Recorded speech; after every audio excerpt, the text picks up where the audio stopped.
po? Ay, ma'am. Sipin po. Ayun po. Salamat ah.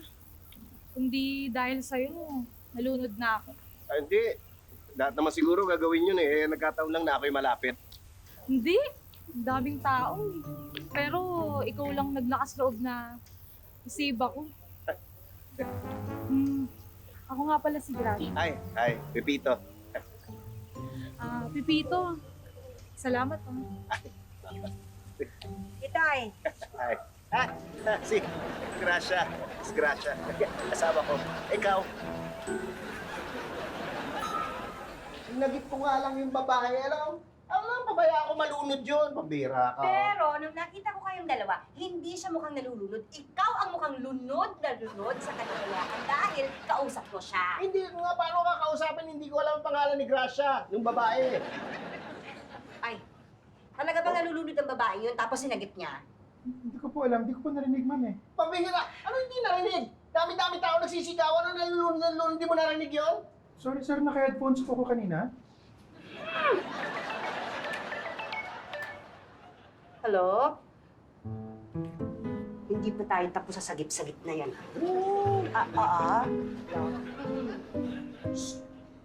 Pero naman, bisa sagipin ako, nilunod mo pa ako eh. Alis na ako. Sige, ingat ka. Sige. Okay na ba tayo? Oo naman.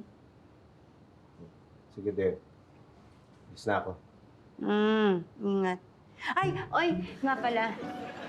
At, naalala mo yung kinukwento ko sa'yo. Yung mga dating kaibigan ko, mga kaklase ko, nagpunta sa Sorsogon para makita yung mga butanding doon. Butanding. Ang ganda ng mga picture nila, nasa Facebook. Talagang nakuna nila lahat ng butanding. Tapos, Ay, gusto ko rin magpunta ron. doon sa mga butanding. Takot, di ba ano yun? Sa dagat? Malalim yun, di ba? Magdadive ka para makita mo. Hindi ka naman magaling lumangoy, di ba? Alam ko nga. Kaya, mag-aaral tayo mag-dive. Mag-aaral tayo mag-dive.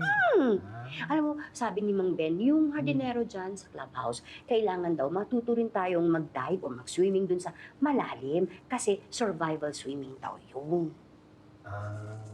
Bale, kailangan nating matuto nung survival swimming dahil sinabi ng hardinero.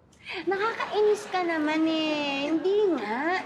Si Mang Ben pala, swimmer pala dati yun, nung kabataan niya. Kaya lang, simula nung napilayan yung balikat niya, hindi na siya makalangoy ng maayos. Kaya ganun. Pero nakita niya raw yung pagsagip na ginawa mo dun sa baba. Ayun, kaya pala okay ka na sa akin kasi nalaman mo na yung totoo. Talagang naniniwala ako sa'yo Eh, Hindi nga. Ano lang, medyo... nagselos ng konti. Konti, dun sa babae. Oo. Aral na tayo. seryoso ka ba dyan? Oo nga. At saka tamang-tama, magkakaroon ng deep water swimming lessons dun sa clubhouse. Deep water. Oh, sige. Sige na. Talaga? Oo.